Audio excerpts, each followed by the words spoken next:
Hey, welcome back to another MoTeC webinar. My name's Pete Swinney and today's subject is how to configure and use ECU engine logs. Today's topics will explain what an engine log is, basically how to set it up in its various areas, telltales, accumulated values and histograms. We'll tell you how it all updates and how it writes to its memory. Teach you how to get the log out, how to view it, how to save it, and teach you how to set up the security so unauthorized people can't clear it. It's going to be great information. Alright, so what is an engine log? This is not like a normal data logging that most of you are familiar with. This is, you can liken this to a late model vehicles log where a customer can bring a vehicle to a workshop and they can connect to the ECU and look at codes that are stored inside to give them an idea of what's happened or what may be wrong. It's a little bit like that. It's a permanent log, if you choose it to be permanent, that lasts for the life of the ECU. It records some basic minimums and maximums and some time histograms, which we'll explain later, that you can set up and configure for almost any channel that's measured in the ECU. So the key thing to remember here is that it goes on and on recording hours and times and these mins and maxes unless you clear it for the life of the ECU or the engine or whatever. It's got very secure access to it, so it can be passworded, and even doing things like upgrading the firmware and downgrading the firmware don't affect this particular area in the ECU. So customer can't wipe out all the damage that he's potentially done just by trying to change firmwares or trying to break it. So it's absolutely perfect for engine builders and tuners and servicing. So what it means is that an engine builder can sell a customer an engine, and potentially that customer may come back to him in say 6 months time and say my engine is blown up. The engine builder can access this engine log and say, well, that's great, but you've spent 3 minutes and 25 seconds at 135 degrees Celsius. No wonder the pistons are seized in the bore. So the customer can't wipe that information. It's always there as long as the engine builder has the password to the engine log. Same for people who are tuning. You'll see some examples where we tag the maximum amount of boost.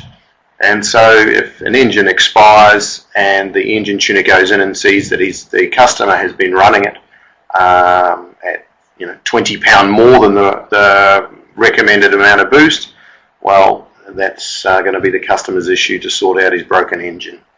So it's a really good way of keeping an eye on what the engine's been doing over a long period of time. So to access the engine log, we need to be online. So if you try doing this offline, you're not going to see much. So you need to connect to your ECU and then go to the utilities menu, down to engine log, and you go to the setup menu to get you started.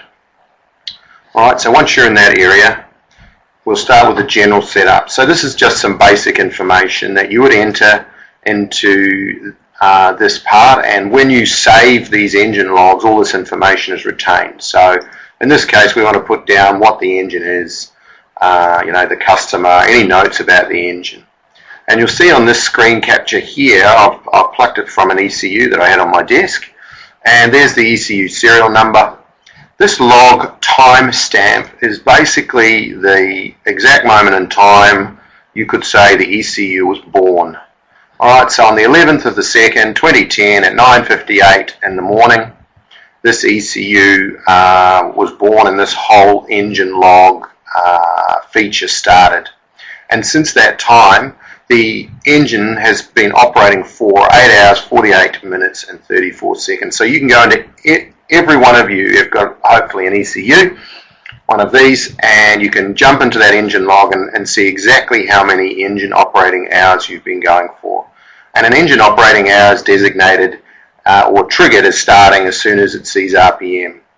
So as soon as the RPM is active in the ECU, the engine operating hours begins. Alright. Let me just let another guy in the room here. Okay. Okay, so we're moving on to the next thing to configure. So we've configured the general setup. Now we're on to Telltale. So you click on the next tab to the right, and this is where we add channels to see minimums and maximums of that particular channel. So we click on the Add button, then we click on the Select button, and the Select Channel dialog pops up, and we just start typing the first few letters of the name we want. In this case it's RPM, and then once we push enter or OK, it turns up in the channel box.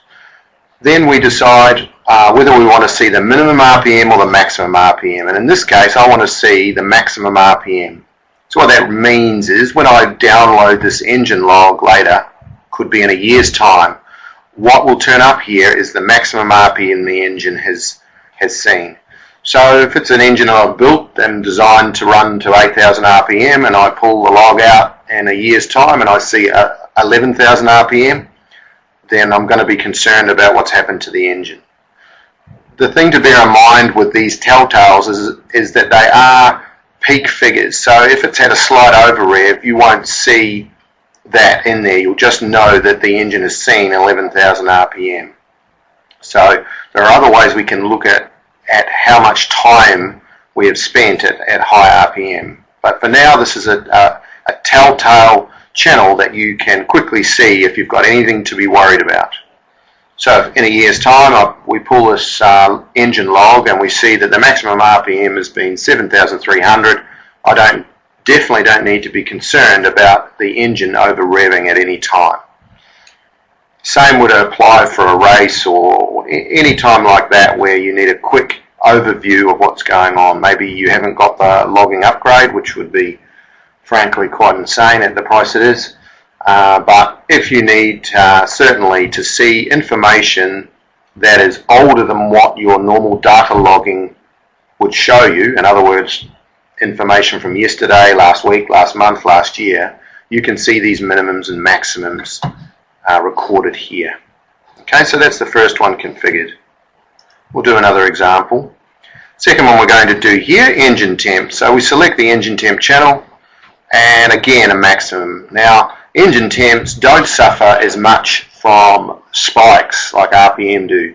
RPM spikes can be common if you have a problem with your ref or sync, and you can get small over revs just due to whether it be clutched gear changes or on a jet ski or a boat or something where they jump out of the water. But an engine temp hardly ever spikes anything over above what's real. So again, if we pull the data in a year's time and see this engine has run to 125 degrees Celsius, then we have to be awfully suspicious about how the engine's been in that time. So it gives us an indication of what's happened at some time in the past. Now, when we download the log, we'll actually see when this maximum occurred, which is really useful. So on to the next one. This time, we're going to put a condition on this channel. So all of these telltales, I'll just go back, on all of them we can put conditions. So that means we can record the maximum or minimum when a certain condition is true. Now I've kept it simple until this point, but we'll go to now a conditional channel. So in this case we've got fuel pressure and we've got minimum. And what I want to see, I want a nice accurate idea of the fuel pressure. In this case, I want to know what the fuel pressure minimum is when the manifold pressure is above 110 kPa. So in this particular application, it was a very low boost application where I wrote this telltale channel for, and I didn't want to see the minimum fuel pressure when the driver was decelerating, for instance, because if the driver was decelerating, the manifold pressure might have been down at 40 kPa, and the fuel pressure, which is tied to manifold pressure because it's a rising rate fuel pressure system, it would also be low. So if we were just to tick the minimum fuel pressure reading, we wouldn't know if we saw a low number, if that low number was when the engine was in boost, or if that low number was simply when the engine was decelerating or at idle. So at this point here, I know in my mind what the minimum fuel pressure should be if the engine's anywhere in boost. So anywhere above 110 kPa, I might have a specific fuel pressure in mind that would be as a bare minimum accepted level. So I set this condition up, and it then adds it to the telltale setup. Alright, so if we've set up those 3 channels, this is what it looks like. So we end up with these 3 sets of channels, and the RPM is max, engine temp max, and the fuel pressure, minimum fuel pressure that occurs when the manifold pressure is greater than 110 kPa. It's also useful to know that the engine log system doesn't record anything while it sees no RPM. So if the RPM is 0, the engine log isn't recording, even if it's got the key on. So we've got 16 channels available here. So I'm sure most of you will know some good things that you can configure onto here to keep an eye on what's going on. Particularly people with M400s and things like that, where your actual logging time is quite short if you're logging a lot of things. A typical logging time in the normal data logging setup might only last from, say, 20 minutes to half an hour.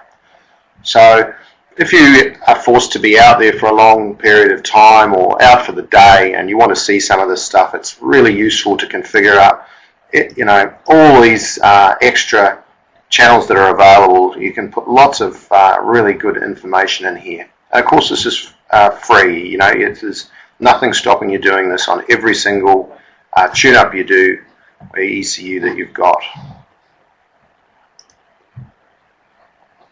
Alright, so we've got another feature. Then after the telltale setup is complete, we have accumulated values.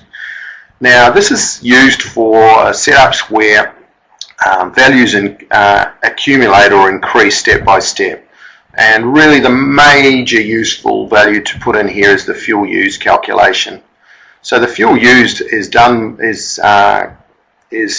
sent out by the MoTeC ECU and can be sent to dashes. That value is accumulated constantly by the ECU while it's going, but each time the ECU is reset, the fuel used is reset. So if we were to use an engine for a number of days, assuming you're turning it off at the end of each day, and we looked inside the ECU and the view screen of the ECU, we would only see the accumulated value for that day or since the ECU or the engine was running. So to have something like this that keeps adding up that fuel used is quite useful. And you can tell by the amount of fuel used how much work an engine's done. And obviously you could use it to see how much fuel you've got left, and it's a feature that if you don't have a dash, you can have some idea of what's going on with your fuel system or your fuel tank. Useful in commercial applications, that's for sure. Okay, so it's just a matter of choosing the channel in the same way you did with the telltale. So just select the channel, you search it by typing the first few letters, and it'll eliminate all the channels that don't have those letters in there. Okay, now the histogram. There's 3 different histograms you can set up. It's a little bit more difficult to get your head around what's going on. A histogram is something that's time-based. That's what histogram means. So when we see these histograms, we're going to see like channel bar graphs, vertical bar graphs, and the vertical axis of what we're going to see is time. So we get to set the axes, we'll call it boundaries here, of the different bins where the data will fall into. So this is just like writing the x-axis on any of our 3D tables in the M800. So you basically get to determine each breakpoint or each boundary point that we're interested in. Now this is a nice simple one. With this histogram here, I'm trying to find out where the engine is doing its running. So I will see a bar graph that will represent 0 to 2000 RPM, another one that represents 2000 to 3400, another one from 3.4 to 3.8, then 3.8 to 4.2, and then 4.2 to 5000, and then there's some others up here. So after we download, after maybe a year or 6 months of running, we can see that the bar graph, or the tallest bar in it, will be where the engine has spent the most time, and we'll show some examples of that shortly. So again, you just select the channel in a normal manner, select your boundaries, and then it's as simple as that. In this case, we've just got a nice simple one with no condition applied. Alright, here's another setup for a histogram. It's the second one. In this case, we have manifold pressure that we're adding. So now I want to see the amount of time this engine's spending at different manifold pressures. So first one is I've got it separated into 100, 200, 220, 240, 260, 280. Now this one will show me if this engine has spent a significant amount of time in a boost area that we've either advised the customer not to, or set up the boost control not to go there. Customers are sneaky, they always want their engines to go better, so they'll find ways of lifting the boost. It is also useful for rule makers, category management, whereby you can at any time check on whether this engine has been running higher boost than what the rules may have allowed for. And we can just set these bins up as at any kind of resolution we wanted. We could bring these up in 2 kPa lots here, so we could very clearly see where the most time has been spent. Okay, and the final histogram we're going to set up here is an RPM one, and this is an example of one where I'm looking to see how the customer is treating the engine when it's cold. So most engine builders and mechanics will tell you that an engine doesn't like being thrashed when it's dead cold. The mechanical parts of it aren't the right shape. It doesn't do it any good. So we can record the RPM levels, the different RPM times, or time spent at different RPM levels, when this condition is true. So the condition that I've specified here, I've chosen the engine temp channel, and then I've said when the engine temp channel is less than, and to change that from less than to greater than, you just click the little down arrow there, and I put in 45 degrees Celsius. Now that's cool enough. Mechanically, I wouldn't like to see any engine doing any serious work or RPM when its engine temperature is less than 45. So we're going to see the results of that again after 6 months or the weekend or whatever, and we'll see how much time has been spent at RPM in these individual bins, individual lots here, when the engine temp is 45 Celsius. So as soon as the engine temp goes above 45 Celsius, this histogram won't update anything. Nothing will happen. Alright, now how this logs, it's actually quite complicated, and we've struck plenty of times where people are setting this up on the bench or trying to set it up in the car and testing it, and it potentially doesn't do what they think. So the engine log it's different to the normal data logging setup. It's got a certain number of finite rewrites. So there's 2 ways in which it works. The engine log records constantly into what you could say is the cache memory. And then, and under certain conditions, it will write the results of that cache memory into its permanent memory.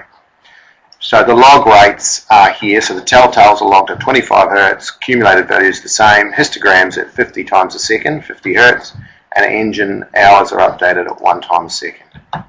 So the data is written to the permanent memory when the following conditions exist. So first of all, basic concept is it saves every 5 minutes. So it gets 5 minutes worth of data and then will attempt to save the moment throttle position is less than 10% and battery volts is greater than 10 volts and RPM is a quarter of RPM limit setting. So if your RPM limit setting is 8,000, then as soon as you go down to 2000 and the battery volts is greater than 10 and the throttle position is less than 10%, so in other words, you're coming down off your racing or whatever's going on, it will then save that 5-minute chunk of data into the permanent memory. Or if there is some data in the cache, so maybe there's four minutes worth of data there since the last resave, and the RPM is less than half of the run RPM. The run RPM, of course, is the RPM at which you're switching from cranking to running, and by default I think it's around 300. So in other words, when you turn the engine off, it's only or you're cranking is when that save might happen. So basically, if you turn the engine off and if there's any data in the cache, it will then write it to the permanent log. Alright, so they're the conditions that must exist for the log to be updated. And the other thing, I'm not sure whether it's written there, the ECU has to conduct a reset as well. So if you're plugged in with your laptop and you've done some testing and you haven't reset the ECU, yet it's been it's been more than 5 minutes, less than 10% throttle, battery volts above 10, and it's sitting there idling, unless you've reset the ECU, it won't have updated it into the engine log. It won't be updated for the laptop's sake. So the whole thing's designed to work correctly as if you've just arrived, turn the key on, and you go to download the log. Everything works particularly well like that. So why may it not appear to work? Sometimes when testing, the engine log may not appear to update correctly, as we just spoke about. So some of the reasons are the ECU requires the reset. There it is. So that'll be there for you to look at later as to why it doesn't appear to be working. If the engine is stopped, this is a big one. If the engine is stopped by cutting power to the ECU, the engine log system won't get time to save the last up to 5-minute lot of data. So it will have pre-saved. If you've been running for 2 days, it'll be saving at least every 5 minutes, provided those other conditions are met, or even if there's 20 minutes of data in there and you come down to idle, it will save that 20-minute lot. So all you can potentially lose of update in the engine log system is up to 5 minutes worth. And the reason that you might lose that, if you turn the engine off by cutting power to the ECU. So what happens then is that basically the ECU loses its power and doesn't have the ability to save. It doesn't detect that the RPM has come down low enough for it to do that permanent save, and doesn't have time to write to the permanent log because you've cut power to the whole thing. So in instances like that where it's critical that you get that final update, you should use the ignition switch function. So you turn the ECU off by the ignition switch function, which leaves the ECU powered up for a certain amount of time, and then the ECU can shut itself down. So that's the way to configure it if you must have all your engine log update information. Alright, and the only other reason why it won't appear to work if some of the conditions on the previous page are not met. Otherwise, it works every time and you can trust it is doing the right thing. Okay, so we've set it up, and because you're online, when you're setting all this up, it's saving all the time direct to the file. So, well, it's not even direct to the file, it's direct into the memory of the ECU. So it's completely independent of a normal tune-up of, as I say, firmware updates. They don't go anywhere near this particular section of the ECU. So you can go out and do your testing, or tick the box on the new engine and give it to the customer, and maybe have the customer come back to you in a couple of weeks' time, and you can pull the engine log out and have a look and see what's been going on. So to do that, we go back to the utilities menu, engine log, and this time we want to go not the setup but into the view area. And in the view area we can retrieve the log information, so we click that button. When we do pop into this view area, we'll see the serial number, again when the ECU was born, and engine operating hours. So this is one I did on the simulator recently. It was only 47 seconds long. So, in fact, Here's an example of a telltale from a live ECU in real world. So let's have a look at the information. So after we went to the General tab, we clicked on the telltales, and you can see the information. So this is like a log file after you've dragged it out of the ECU and you're viewing it in I2. This engine log setup is its own data and display area as well. You don't need to go anywhere else. So in this area, we're looking at the results of the engine log. So here's our RPM channel. So the maximum RPM we saw for this vehicle was 4,700 RPM, and it occurred 2 hours, 6 minutes and 52 seconds ago. The max engine temp was 73 degrees Celsius, and it occurred 20 minutes ago. I hope everyone's getting the idea now. Ignition advance was recorded. The maximum ignition advance was 25.9. So we can see if the customer's been playing with the tune-up, putting in ridiculous amounts of ignition timing. We obviously can't see at this point where that timing was, at what manifold pressure, but we could if we configured it up in the histogram. So we could configure a histogram to show ignition timing when boost is above 1 bar, 14 pound, 200 kPa, whatever you like. So in this case, we can see I've got nothing to worry about. The max ignition timing on this was 25.9 degrees. It happened 1 hour and 43 seconds ago. 1 hour, 43 minutes ago. Fuel pressure minimum, 363 kPa, 2 hours ago. Oil pressure minimum, 2 hours ago, 335. Has this thing ever had any oil pressure surge or even fuel pressure surge? Straight away we can say, no, it's fine. Next thing, accumulated values, nice and simple. Let's use 126.7 litres of fuel since we last looked. Or if we choose to clear it, we can. If we don't clear it, it just keeps going up. Alright, here's our first histogram. Now, these are the bins I was talking about. These are vertical bar graphs of time. So the time here, you'll see 1 hour, 44 minutes.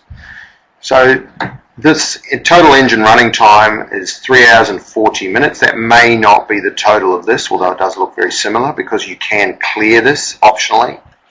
So the total engine running time for this particular engine was 3 hours since we set this engine log up. And at idle for this particular engine, it does idle at about 1500 RPM. And so we can see that 1 hour and 44 minutes since we last cleared the log was spent below 2000. We can also see the amount of time that was spent at each area, and we can see there's a very defined amount of time between 3800 and 4000 RPM where the engine has spent a lot of time.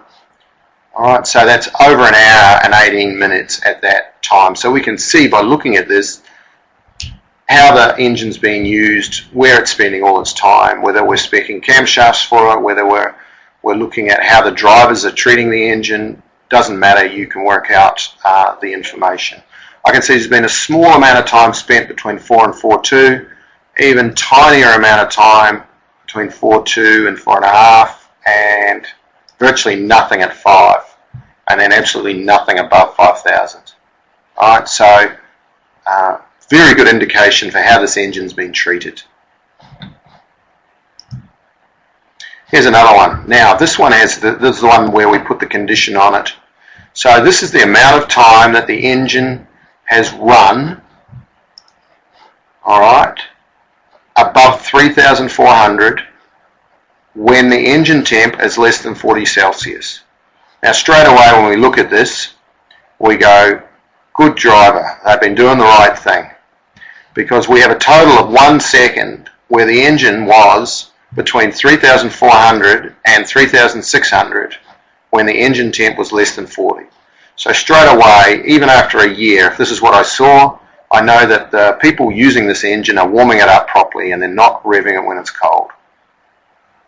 Sensational information. Alright, so it's as simple as that. You can view your histograms, set them up any way you like. Set it all up to suit your application, whether you're an engine builder, an engine tuner, or just the guy servicing a commercial fleet. Alright, so that log that you've now viewed can be saved. So we just go to Save As here, brings up a normal Windows directory. By default it saves into the M800 directory. You can name it whatever you like. Might be you know, race car number 34 or whatever, and then you can always view that engine log at any time, or you can send it off to the mechanic, or you can send it off to the boss of the whole fleet, or whatever. It doesn't really matter, and it can be pulled in and looked at any time. So it's stored, as I say, can be stored anywhere, but by default it would go in there. Alright, so there isn't a screen, but I'll just go back. If you're in the engine log setup and you want to look at an engine log that's been sent to you on email or whatever, to do that you simply go load. So when you're in this view engine log screen here, if you go to the load button, you can then navigate to where that saved file is and look at those details. So anytime you can go back and look at a particular detail for a particular engine or car or whatever. Okay. Alright, so security. Now what we want to do is password it. This information may be sensitive, especially if you're the driver and you've blown up your mate's engine or whatever, and you might be tempted to try and clear this so he can't see that you've been mistreating his engine. So if you're the engine builder or the person setting up the ECU, you can go to this area here. So that's under Utilities, Set Access Passwords, and amongst a number of other things that you can have control over here. You can even control retrieving and clearing normal logged data here. But in this particular case, if you click on here, Set Up and Alter Engine Log, you can put your own specific password in here to keep that locked so no one can clear it. Alright, so as soon as you click on here, you'll be prompted to put in your password, and you'll be prompted to put it in again, and that prevents the clearing of it, prevents any altering or changes to the setup of it. You can also password the engine log being viewed. I'm not sure whether that's necessarily a good idea. It's nice to see it. Most people would like to see what's going on. But if you want them not to see anything that's going on, you can do that as well. Alright, so you can password both sections. Alright, as simple as that. So that's it for today. For more webinar information, obviously I hope you all know you can go to the motec.com.au webinars area. There's a link on the front page, and any questions you can ask on our forum there again via our website. Thanks for attending, and hopefully you'll tune in for the next one.